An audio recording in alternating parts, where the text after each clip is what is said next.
Marie-Louise Kašnic. Na žalu. Danas opet vidjeh te na žalu, gdje po pjesku crtaš čudne šare.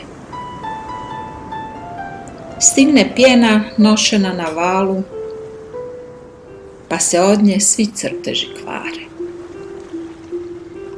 Sav u igri nestašnoj, ko dijete, crtao si uvijek nešto nova. Al s pučine valovi dolete, pa izbrišu zagonetna slova. Gledao si me s osmijehom i šalom, ni ne sluteć koliko trpjet mogu, gledajući kako val za valom s pijeska briše stope tvojih nogu.